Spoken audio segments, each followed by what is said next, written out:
أعوذ بالله من الشيطان الرجيم.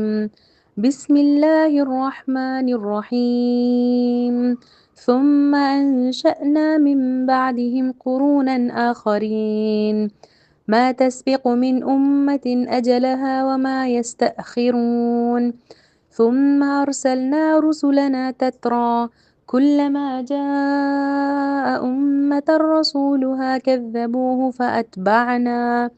فأتبعنا بعضهم بعضا وجعلناهم أحاديث فبعدا لقوم لا يؤمنون. ثم أرسلنا موسى وأخاه هارون بآياتنا وسلطان مبين إلى فرعون وملئه فاستكبروا وكانوا قوما عالين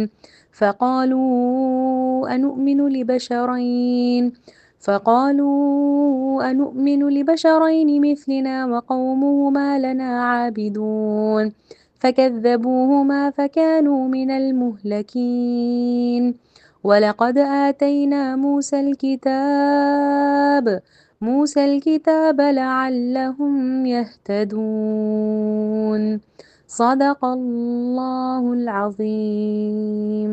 محترم سامعین اکرام، ابھی آپ آیت نمبر 42 سے 49 تک کی آیات کی تلاوت سماعت فرما رہی تھی، تو آئیے اس کا ترجمہ سنتے ہیں۔ اللہ رب العالمین ارشاد فرماتا ہے، پھر ہم نے ان کے بعد دوسری قومیں اٹھائیں، کوئی قوم نہ اپنے وقت سے پہلے ختم ہوئی اور نہ اس کے بعد ٹھہر سکی۔ پھر ہم نے پے در پہ اپنے رسول بھیجے، جس قوم کے پاس بھی اس کا رسول آیا اس نے اسے جھٹلایا، اور ہم ایک کے بعد ایک قوم کو ہلاک کرتے چلے گئے، حتیٰ کہ اس کو بس افسانہ ہی بنا کر چھوڑا، پھٹکار ان لوگوں پر جو ایمان نہیں لاتے۔ پھر ہم نے موسیٰ اور اس کے بھائی ہارون کو اپنی نشانیاں اور کھلی صنعت کے ساتھ فرعون اور اس کے اعیان سلطنت کی طرف بھیجا، مگر انہوں نے تکبر کیا اور بڑی دونکی لی، کہنے لگے کیا ہم اپنے ہی جیسے دو آدمیوں پر ایمان لے آئیں، اور آدمی بھی وہ جن کی قوم ہماری بندی ہے۔ بس انہوں نے دونوں کو جھٹلا دیا اور ہلاک ہونے والوں میں جا ملے۔ اور موسیٰ کو ہم نے کتاب عطا فرمائی تاکہ لوگ اس سے رہنمائی حاصل کریں۔ الحمدللہ رب العالمین، الصلاۃ والسلام علی رسول الکریم وعلی آلہ واصحابہ اجمعین، اما بعد۔ فاعوذ باللہ من الشیطان الرجیم، بسم اللہ الرحمن الرحیم۔ شروع کرتی ہوں اللہ رب العالمین کے نام کے ساتھ جو بڑا مہربان اور رحم فرمانے والا ہے۔ محترم و معزز سامعین اکرام، السلام علیکم ورحمۃ اللہ وبرکاتہ۔ کل والی کلاس میں ہم نے آیت 31 سے 41 تک کی آیات، جس میں قوم عاد کا قصہ بیان کیا گیا تھا، اور جس میں ان پر اللہ کی نعمتوں کا عطا کرنا، عروج دینا بتا کر یہ واضح کیا گیا کہ جب وہ قوم شرک اور نافرمانی اور گھمنڈ میں مبتلا ہوئی تو اللہ نے انہیں نبی ہود کے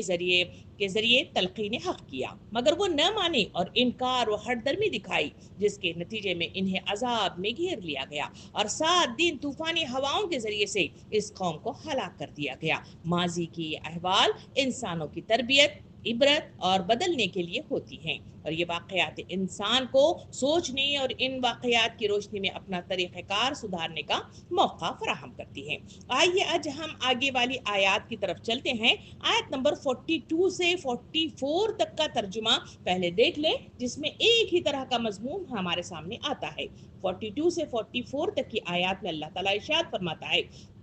پھر ہم نے ان کے بعد دوسری قومیں اٹھائیں، کوئی قوم نہ اپنے وقت سے پہلے ختم ہوئی اور نہ اس کے بعد ٹھہر سکی۔ پھر ہم نے پے در پہ اپنے رسول بھیجے، جس قوم کے پاس بھی اس کا رسول آیا اس نے اسے جھٹلایا، ہم ایک کے بعد ایک قوم کو ہلاک کرتے چلے گئے، حتیٰ کہ ان کو بس افسانہ ہی بنا کر چھوڑا، پھٹکار ان لوگوں پر جو ایمان نہیں لے آتے۔ ان 3 آیات میں کسی مخصوص قوم کا ذکر نہیں کیا گیا ہے، بلکہ قوم عاد کی ہلاکت کے بعد آنے والی اقوام کی طرف اشارہ ہے، جیسے قوم سمود، قوم لوط، قوم مدین، قوم فرعون وغیرہ وغیرہ۔ اللہ رب العالمین نے انسانی تاریخ میں مختلف ادوار میں نئی قوموں کو پیدا کیا تاکہ ہدایت کی دعوت جاری رہے۔ ابن کثیر رحمۃ اللہ علیہ اس آیت کی تفسیر بیان کرتے ہوئے ان آیتوں کی یوں فرماتے ہیں کہ اللہ تعالیٰ قوم عاد کے بعد ایک امتوں کو پیدا کیا جن میں نبی بھیجے، لیکن ان میں اکثر نے اپنے انبیاء کی تکذیب کی۔ آیت نمبر 42 میں اللہ رب العالمین نے قرون آخرین کا لفظ استعمال کیا ہے۔ قرن یعنی مطلب جو ہے عربی میں ایک زمانہ یا نسل کو کہتے ہیں۔ مفسرین کے مطابق ایک قرن تقریباً 100 سال یا ایک نبی کے زمانے کے برابر سمجھا جاتا ہے۔ یہ آیت اس بات کی طرف اشارہ ہے کہ اللہ کی سنت یہ ہے کہ ایک قوم کے زوال کے بعد دوسری قوم پیدا ہوتی ہے تاکہ زمین آباد رہے، مگر ہدایت کے امتحان کے ساتھ۔ اسی بات کو امام ابن عاشور رحمۃ اللہ علیہ فرماتے ہیں کہ اللہ رب العالمین نے اقوام کا تسلسل اسی لیے رکھا تاکہ دنیا میں تجربہ اور امتحان جاری رہے، پھر نئی قوم پچھلی قوم کی جگہ لیتی ہے اور ان کے انجام سے عبرت حاصل کرتی ہے۔ یہ آیت نمبر 42 کی طرف تھا۔ آیت نمبر 43 کی طرف چلیں تو وہاں آیت نمبر 43 میں اللہ رب العالمین نے واضح طور پر ہمارے سامنے یہ بات کو لے آیا، پھر ہم نے پے در پہ اپنے رسول بھیجے، جس قوم کے پاس بھی ان کا رسول آیا اس نے انہیں جھٹلا دیا۔ اس آیت میں اجلہا کہا گیا ہے، یعنی اجل مقررہ وقت، اس کی مہلت عمر وغیرہ مطلب جو ہے اس کے معنی میں شمار ہوتے ہیں۔ یہاں اجل یا صرف موت کا وقت نہیں ہے بلکہ زندگی یا تمدن کی مدت بھی ہے۔ اس قوم کی اجتماعی حیات، تہذیب یا سلطنت کی بھی اجل مقرر ہوتی ہے۔ اسی بات کو سورہ یونس آیت نمبر 49 میں اللہ رب العالمین یوں ارشاد فرماتا ہے، ترجمہ کچھ اس طرح ہے کہ ہر امت کے لیے مہلت کی ایک مدت ہے، جب یہ مدت پوری ہو جاتی ہے تو گھڑی بھر کی تقدیم و تاخیر نہیں ہوتی۔ مطلب یہ ہے کہ اللہ رب العالمین جلد باز نہیں ہے۔ اس کا طریقہ یہ نہیں کہ جس وقت رسول کی دعوت کسی شخص یا گروہ کو پہنچی اسی وقت جو ایمان لے آیا وہ رحمت کا مستحق قرار پائے، اور جس کسی نے بھی اس کو ماننے سے انکار کیا یا ماننے میں تعمل کیا اس پر فوراً عذاب کا فیصلہ نافذ کر دیا گیا۔ بلکہ اللہ کا قاعدہ یہ ہے کہ اپنا پیغام پہنچانے کے بعد وہ ہر فرد کو اس کی انفرادی حیثیت کے مطابق اور ہر گروہ اور قوم کو اس کی اجتماعی حیثیت کے مطابق سوچنے، سمجھنے، سنبھلنے کے لیے کافی وقت دیتا ہے۔ یہ مہلت کا زمانہ بسا اوقات صدیوں تک دراز ہو جاتا ہے، اور اس بات کو اللہ رب العالمین ہی بہتر جانتا ہے کہ کس کو کتنی مدت ملنی چاہیے۔ پھر جب یہ مہلت جو سراسر انصاف کے ساتھ ہے اس کے لیے رکھی گئی ہے تو پوری ہو جاتی ہے اور وہ شخص یا گروہ اپنی باغیانہ روش سے باز نہیں آتا، تب اللہ رب العالمین اس پر اپنا فیصلہ نافذ کر دیتا ہے، اور یہ فیصلے کا وقت اللہ کی مقرر کی ہوئی مدت سے نہ ایک گھڑی پہلے آ سکتا ہے اور نہ وقت آ جانے کے بعد ایک گھڑی کے لیے بھی ٹل سکتا ہے۔ اسی بات کو امام فخر الدین رازی رحمۃ اللہ علیہ فرماتے ہیں کہ قوموں کے اجل تب آتا ہے جب وہ فطرت کے توازن سے ہٹ کر ظلم، فساد اور اخلاقی انحطاط میں ڈوب جاتی ہے، تب اللہ کی سنت ان کے خلاف حرکت کرتی ہے۔ اسی بات کو امام رازی رحمۃ اللہ علیہ یوں مطلب جو ہے تفسیر بیان کرتے ہوئے فرماتے ہیں کہ اللہ رب العالمین نے دنیا میں اقوام و سلطنتوں کے لیے بھی ایک عمر مقرر کی ہے۔ جیسے انسانوں کی عمر محدود ہے اسی طرح انسانوں کی بھی ایک حد ہے، جب وہ ظلم، تکبر اور انکار حق میں حد سے بڑھ جائیں تو ان کی مہلت ختم کر دی جاتی ہے۔ یہ ہے آیت نمبر 33 کی مطلب جو ہے تفسیر۔ آیت نمبر 44 کی طرف چلیں تو اللہ رب العالمین ارشاد فرماتا ہے کہ پھر ہم نے پے در پہ رسول بھیجے، جس قوم کے پاس بھی ان کا رسول آیا اس نے جھٹلایا، اور ہم ایک کے بعد ایک قوم کو ہلاک کرتے چلے گئے حتیٰ کہ ان کو بس افسانہ ہی بنا کر چھوڑا، پھٹکار ان لوگوں پر جو ایمان نہیں لے آتے۔ سامعین اکرام، یہاں اس آیت میں لفظ تترا مطلب جو ہے استعمال کیا گیا ہے۔ لفظ تترا عربی میں اس کے معنی ہے پے در پے، مسلسل یا وقفے کے ساتھ استعمال کیا جاتا ہے، اس کے معنی میں شمار ہوتا ہے۔ یعنی اللہ رب العالمین نے ایک مدت کے بعد دوسری امت میں نبی بھیجے تاکہ ہدایت کا سلسلہ منقطع نہ ہو جائے۔ اسی بات کو سورہ فاطر آیت نمبر 24 میں اللہ رب العالمین نے ارشاد فرمایا کہ کوئی امت ایسی نہیں جس میں کوئی ڈرانے والا نبی نہ آیا ہو۔ اسی طرح کی آیات قرآن مجید کے اندر جگہ جگہ ہمیں ملتی ہیں جس میں واضح طور پر اللہ رب العالمین ہمارے سامنے بات کو رکھتا ہے کہ ہر مطلب جو ہے قوم کے کسی عذاب میں مبتلا ہو جانے کے بعد یا ان کے انکار ہو جانے کے بعد، زمین سے ان کا مٹ جانا، اس کے بعد اللہ رب العالمین جو متقی پرہیزگار لوگ مطلب جو ہے بقیہ رہ جاتے ہیں نبی کے ساتھ، تو پھر مطلب جو ہے ان کے درمیان ایک نبی کو کو بھیجتا ہے تاکہ ان کی ہدایت کا سامان کرے۔ آئیے مطلب جو ہے اس طرح کی آیات مطلب جو ہے قرآن مجید میں کہاں ہیں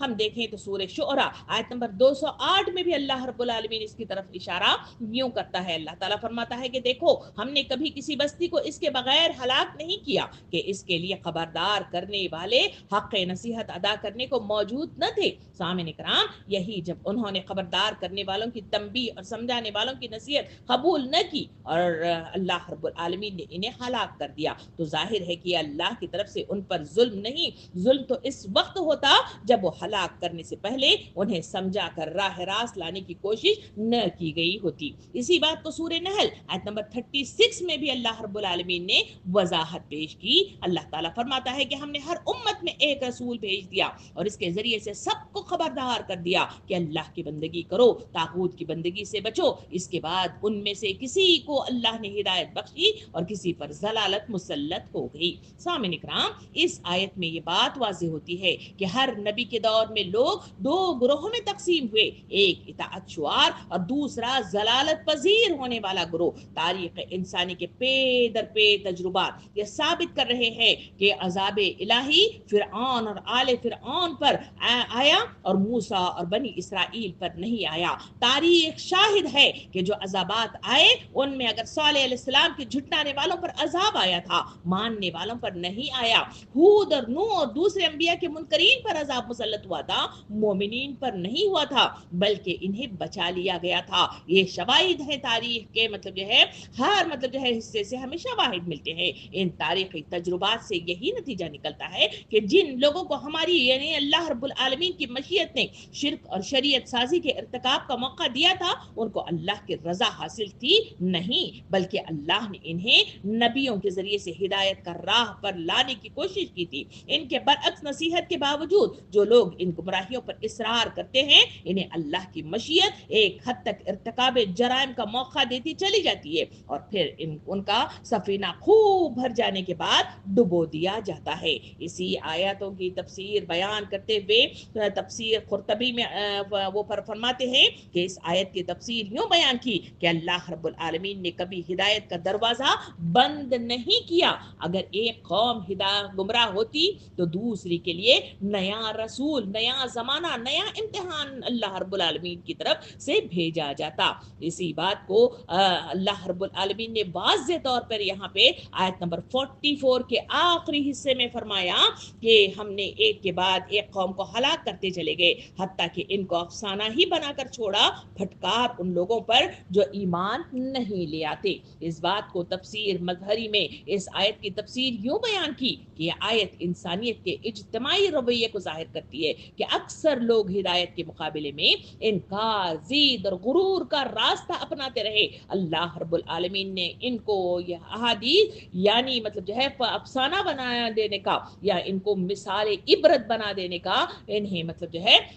مزدہ سنا دیا، یعنی وہ قومیں اب صرف مطلب جو ہے ذکر و داستان بن کر جو عبرت کے لیے لوگوں کے سامنے پیش کی جاتی ہے، ایسا عبرت کا مطلب جو ہے انہیں مثال بنا کر پیش کر دیا جاتا ہے۔ امام طبری رحمۃ اللہ علیہ فرماتے ہیں کہ ان آیات میں اللہ رب العالمین نے تسلسل نبوت اور انکار رسالت کے نتیجے کو واضح کیا ہے، یعنی ہدایت ہمیشہ آتی رہی مگر جو انکار کرتے رہے وہ مٹا دیے گئے۔ اسی بات کو امام قرطبی رحمۃ اللہ علیہ مطلب جو ہے تفسیر بیان کرتے ہوئے یوں فرماتے ہیں جعلناہم احادیث کا مطلب یہ ہے کہ ان کا ذکر کرو، شہرت صرف عبرت کے لیے باقی رکھی جاتی ہے تاکہ آنے والے لوگ ان کے انجام سے سبق لے سکے۔ اسی آیت کی تفسیر بیان کرتے ہوئے شیخ طنطاوی رحمۃ اللہ علیہ فرماتے ہیں کہ آیات سنت الہیہ کی وضاحت کر رہی ہیں کہ اللہ رب العالمین کی طرف سے آنے والی دعوت اگر جھٹلائی جائے تو انجام ہمیشہ ایک ہی ہوتا ہے،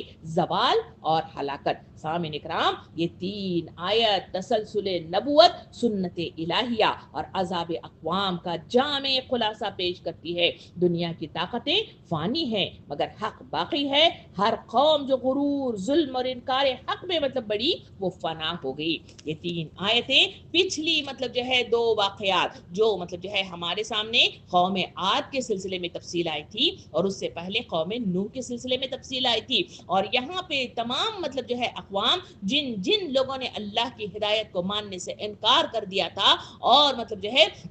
اطاعت سے منہ موڑ لیا تھا، ویسے لوگوں کی طرف سے اللہ رب العالمین نے واضح طور پہ فرما دیا ان تینوں آیتوں کے اندر کہ اللہ رب العالمین کی سنت الہیہ یہ ہے کہ اللہ رب العالمین آسمان سے نبیوں کو ہمیشہ ہر قوم کے اندر مبعوث کرتا رہا، ان کے درمیان ان کا نزول ہوا اور وہ ان کے درمیان اصلاح کا سامان کرتے رہے، اور اگر اس قوم نے ان باتوں کو ماننے سے انکار کر دیا تو پھر مطلب جو ہے ان کے لیے عذاب کا مطلب جو ہے پیش خیمہ مطلب جو ہے ہلاکت بنتی ہے، اور اس کے نتیجے میں انہیں صفائے ہستی سے ان کے ظلم، ان کے انکار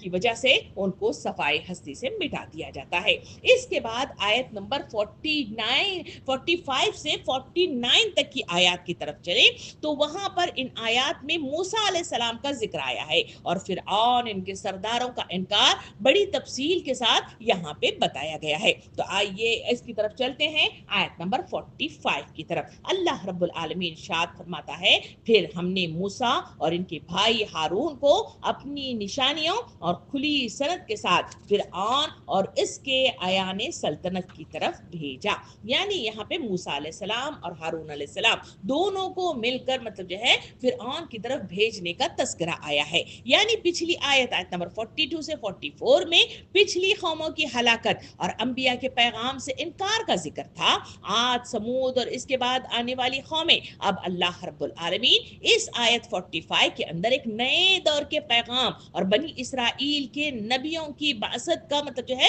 ذکر اس میں کیا جا رہا ہے تاکہ یہ واضح ہو کہ انکار حق کا انجام ہر زمانے میں ایک سا رہا ہے۔ اسی بات کو تفسیر تبری میں مطلب جو ہے یوں مطلب جو ہے اس آیت کی تفسیر بیان کی گئی، مراد یہ ہے کہ ہم نے موسیٰ کو اپنی وحی اور معجزات اور قوت دلیل کے ساتھ بھیجا تاکہ وہ قوت جو وہ باطل کو مٹا دے، اور سلطان مبین کا مطلب اس میں یہ بتایا گیا کہ وہ قوت جو حجت کے ذریعے دشمن پر غالب آ جائے۔ وہ کھلی نشانیوں کا جو اس آیت کے اندر مطلب جو ہے جو ذکر کیا گیا ہے کہ ہم نے موسیٰ علیہ السلام کو اور ہارون علیہ السلام کو اپنی نشانیاں اور اپنی کھلی سند کے ساتھ فرعون کی طرف بھیجا۔ تو یہ کھلی نشانیاں اور کھلی سند کیا ہے، اس کو ہم ایک ایک کر کے ذرا مطلب جو ہے نکات کی شکل میں دیکھ لیتے ہیں۔ سامعین اکرام، ان نشانیوں سے مراد وہ نشانیاں ہیں جو بعد میں اللہ رب العالمین نے موسیٰ علیہ السلام کے ذریعے سے ان کو دکھائیں تاکہ حق ان کے سامنے واضح ہو جائے اور یہ حقانیت کی طرف مطلب جو ہے پلٹ کر آ جائیں۔ تو یہاں پہ پہلی چیز کی طرف چلیں تو قرآن مجید کے اندر اللہ رب العالمین نے جادوگروں کا موسیٰ علیہ السلام کے ساتھ مقابلے کا ذکر فرمایا، یعنی جادوگروں سے اللہ کے نبی کا برسر عام مقابلہ ہوا اور اس سے کھا کر ایمان لے آئے۔ ہم بڑی تفصیل کے ساتھ اس واقعے کو جانتے ہیں کہ کس طرح سے عصا کو پھینکا گیا اور سارے وہ جو سانپ تھے وہ جادوگروں نے پھینکے تھے ان سب کو اس مطلب جو ہے عصا والے سانپ نے کھا لیا۔ اس کے نتیجے میں سارے جادوگر یہ پکار اٹھے کہ یہ کوئی جادو نہیں ہے بلکہ یہ مطلب جو ہے حق ہے جو اللہ کی طرف سے مطلب جو ہے اشارتاً مطلب جو ہے پیش کیا گیا ہے۔ تو سارے وہاں پہ فرعون کے مطلب جو ہے روکنے کے باوجود وہ دار اسلام میں داخل ہو گئے اور اقرار ایمان کر لیا۔ یہ وہ پہلا مطلب جو ہے چیز تھی جس کے ذریعے سے ان کے سامنے حقانیت واضح ہو گئی تھی کہ یہ جو جادو ہے یہ مطلب جو ہے موسیٰ علیہ السلام کا عصا جادو نہیں ہے بلکہ اللہ کی طرف سے پیش کیا جانے والا ایک معجزہ ہے۔ دوسرے حصے کی طرف چلیں تو حضرت موسیٰ علیہ السلام کے پیش کی اعلان کے باوجود مصر کی سرزمین میں شدید قحط برپا ہو گیا تھا ایک بار، اور وہ اس کی جو حالات ہوئے تو اس میں ہم دیکھتے ہیں کہ وہاں پر اس قحط کی مطلب جو ہے جو شدید قسم کا مطلب وہاں آیت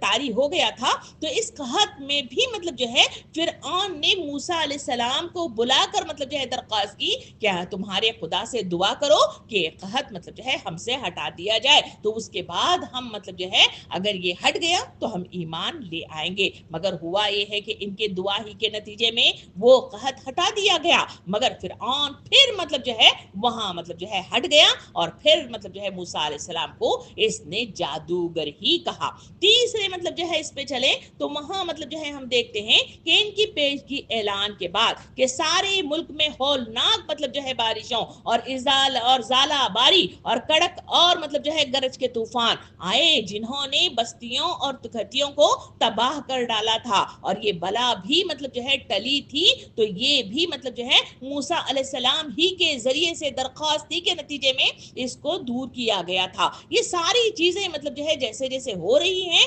وہاں مطلب جو ہے فرعون بھی مطلب جو ہے اس بات کو جان گیا تھا کہ موسیٰ علیہ السلام اللہ کے نبی ہیں، اور یہ اللہ ہی کی طرف سے مطلب جو ہے یہ ساری مطلب جو ہے چیزیں جو ہٹائی جا رہی ہیں وہ اللہ ہی کے لیے کی طرف سے ہے، مگر مطلب جو ہے عنایت کی وجہ سے اور غرور اور گھمنڈ کی وجہ سے اور اپنی برتری اور اپنی مطلب جو ہے انا کے ختم ہو جانے کی بنا پر، کرسی کے چھن جانے کی بنا پر وہ اس پر مطلب جو ہے اصرار کرتا رہا، اور ہمیشہ مطلب جو ہے ہٹ جانے کے بعد عذابات کے پھر مطلب جو ہے وہ موسیٰ علیہ السلام کو جادوگر ہی ٹھہراتا تھا۔ چوتھی مثال قرآن مجید کے اندر جو بیان کی گئی ہے کہ اللہ رب العالمین نے ان پر مطلب جو ہے پورے ملک پر مطلب جو ہے ٹڈی دل کا طوفانی مطلب جو ہے خوفناک مطلب جو ہے حملہ مطلب جو ہے کروایا تھا۔ یہ عذاب ان پر ٹڈی دل کا آیا تھا، اور یہ آفت بھی اس وقت تک مطلب جو ہے رہی جب تک کہ مطلب جو ہے موسیٰ علیہ السلام نے دعا کی تو پھر یہ مطلب جو ہے ان کی طرف سے مطلب جو ہے یہ بلا ٹال دی گئی۔ تو یہ بھی مطلب جو ہے موسیٰ علیہ السلام ہی کے ذریعے سے ہوا، تب بھی ان کی آنکھیں نہیں کھلی، جس کی طرف اس آیت کے اندر اللہ تعالیٰ مطلب جو ہے فرماتا ہے کہ ہم نے موسیٰ اور ہارون کو ہم نے کھلی سند اور مطلب جو ہے کھلی مطلب جو ہے نشانیوں کے ساتھ بھیجا تھا۔ سامعین کرام، ایک چوتھی مثال ہم قرآن مجید سے لے لیں جہاں ملک بھر میں ان کے اعلان کے بعد کہ جوئیں مطلب جو ہے اور سرسریاں مطلب جو ہے ایک عذاب کی شکل میں مطلب جو ہے اس بنی اسرائیل یعنی قوم فرعون پر آئی تھی، جس سے ایک طرف آدمی اور جانور سخت مبتلا عذاب ہوئے اور دوسری طرف غلوں کے گودام مطلب جو ہے تباہ ہو گئے تھے۔ یہ عذاب بھی اس وقت ٹلا تھا جب موسیٰ علیہ السلام سے درخواست کر کے دعا کروائی گئی تھی۔ چھٹا مطلب جو ہے چھٹی مثال لے لیں تو ملک کے ایک گوشے میں اس ان کی قبل از وقت مطلب جو ہے تنبیہ کے باوجود مینڈکوں کا سیلاب امڑ آیا تھا، جس نے پوری آبادی کا ناقطہ مطلب جو ہے تنگ کر دیا تھا۔ اللہ کی یہ فوج بھی حضرت موسیٰ علیہ السلام کی دعا کے بغیر واپس نہ گئی۔ یہ بھی مطلب جو ہے قرآن مجید کی آیات کے ذریعے سے واضح نشانیوں کے ساتھ ہمارے سامنے وضاحت کی گئی ہے۔ اس کے بعد ایک اور مثال اگر ہم لے لیں تو وہ مطلب جو ہے ٹھیک اس کے اعلان کے مطابق خون کا عذاب رونما مطلب جو ہے قوم فرعون پر ہوا تھا، جس سے تمام نہروں، کنووں، چشموں اور تالابوں اور حوضوں کا پانی خون میں تبدیل ہو گیا، مچھلیاں مر گئی، ہر جگہ پانی کے ذخیرے میں عفونیت مطلب جو ہے پیدا ہو گئی، اور پورے ایک ہفتے تک مصر کے لوگ صاف پانی کو ترس گئے تھے۔ یہ آفت بھی اس وقت ٹلی جب اس سے نجات پانے کے لیے حضرت موسیٰ علیہ السلام سے دعا کروائی گئی تھی۔ اسی بات کو بائبل کی کتابوں میں بھی